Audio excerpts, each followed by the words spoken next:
There's a story of how Venerable Ananda gained full awakening very early on in his career as a monk. He gained stream entry, which is the first glimpse of the deathless.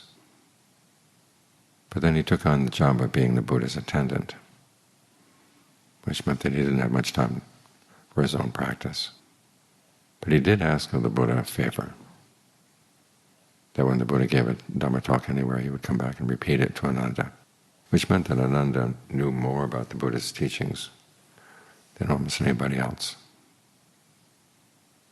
So after the Buddha passed away, the monks got together and they decided to do a standardized version of the Buddha's teachings, what could be remembered. And they realized that even though Ananda was not an arahant, and they wanted to have mainly arahants making this collection, still he couldn't be left out. So he felt compelled to practice extra hard in preparation for the council. And the night before the council, he meditated very late into the night, practicing mindfulness immersed in the body. And then it got very late, and he hadn't gotten anywhere. And so he decided to lie down. And as he was lying down, he wasn't sitting, he wasn't lying down, he was halfway between. He gained full awakening. So the next day he levitated into the meeting to show that he had gained awakening, that he was qualified to join the rest. But that story of how he gained awakening sometimes is interpreted as meaning that he'd been trying too hard, he had too much desire. And when he gave up his desire, gave up his efforts, that's when he gained awakening.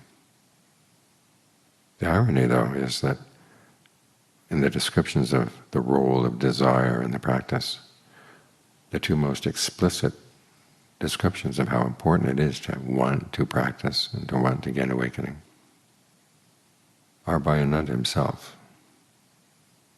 In one case he's talking to a nun, telling her that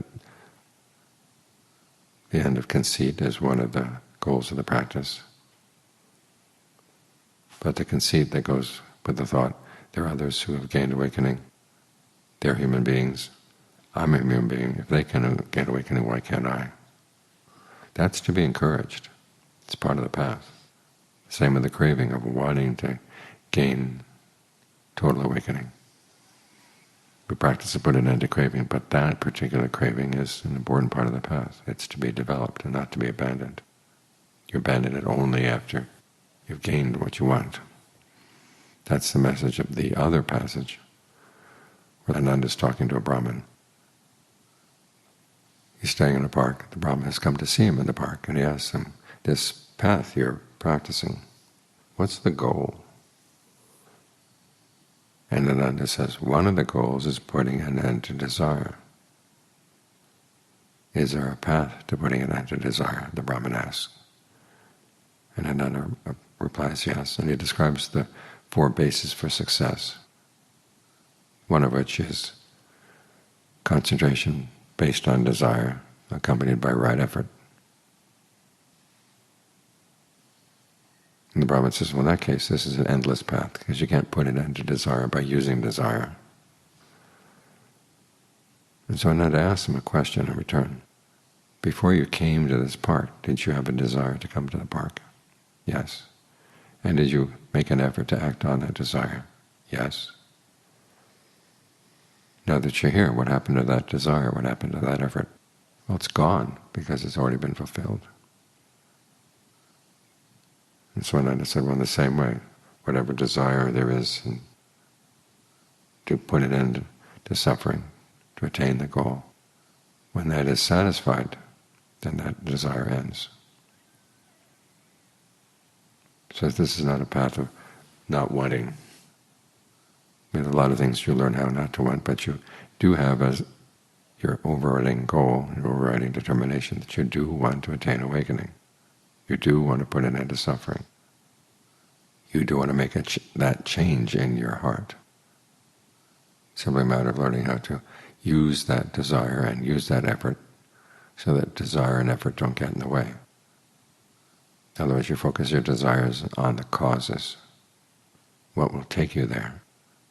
So here we are, not sitting thinking about awakening, we're thinking about our breath. Because thinking about the breath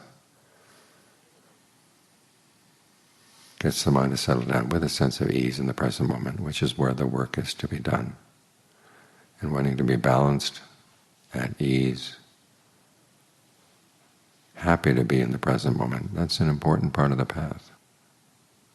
And the breath can help you.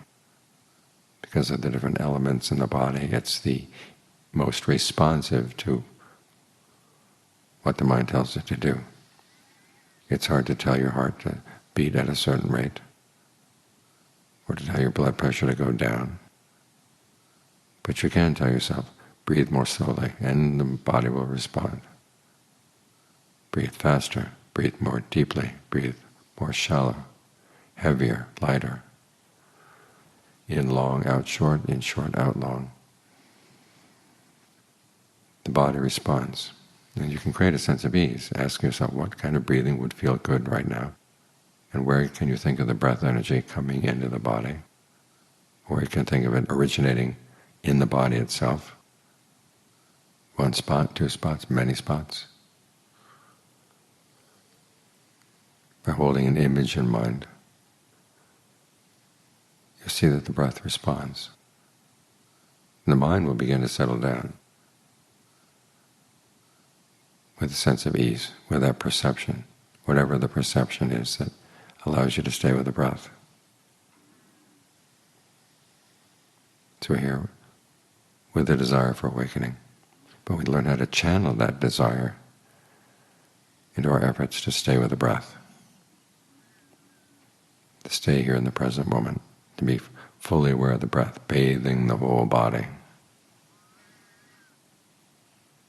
This is a full body experience. We're not just aware of the breath at the nose or at the pores. This is not a tactile sensation we're focusing on. We're focusing on what the Buddha calls form. When he classifies the in and out breath, he doesn't classify it as a tactile sensation. He classifies it as an aspect of the wind element in the body. And that can be felt anywhere in the body. In fact, the more conscious you are of the breath in the whole body, the easier it is to get the breath to feel really good inside. Because you come to the practice ideally with a sense of joy, which may be a mental joy, but it also can translate into a sense of physical ease. And that's what you can spread through the body. The Buddha talks about spreading a sense of rapture, a sense of ease through the body. Not just a mental ease, it's physical. And that way you have a good grounding so you can watch your thoughts. Because that's the real lesson of that story of Ananda's awakening. You want to be able to watch your mind, and you want to be able to watch it all the time, not only when you're formally meditating, but as you go through the day. The story about Ananda's awakening doesn't say that he stopped focusing on the body as he was lying down. It simply says that he was changing his position. And too often when we change positions, we drop the breath. We start thinking about other things, like at the end of a meditation session. If our object of meditation was made out of glass, you'd hear the sound of glass shattering at the end of every session. As people get up, forget about the meditation for a little bit, and then go do whatever chores they have to do, and they think about meditating again. You want to stay with the breath as you get up, as you move around, even as you talk with other people. You want to be grounded all the time. That's what heedfulness is all about. Because the breath will show itself, the mind will show itself in those unexpected moments. It's as if it behaves itself during the meditation, like a child in a classroom when the teacher's present. And then when the teacher's out of the room, the children can run around as they like.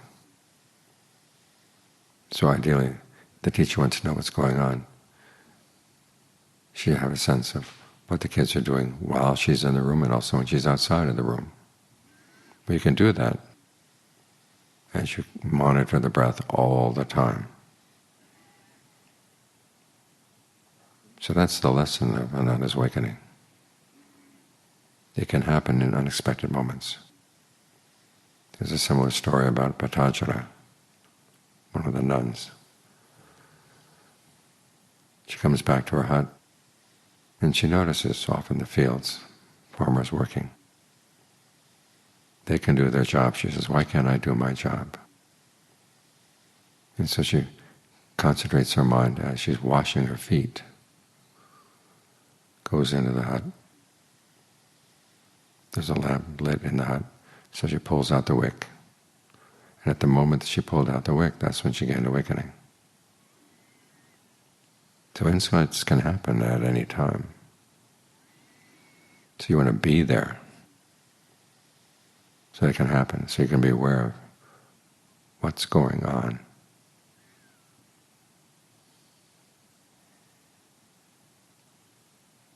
That's the lesson of the story.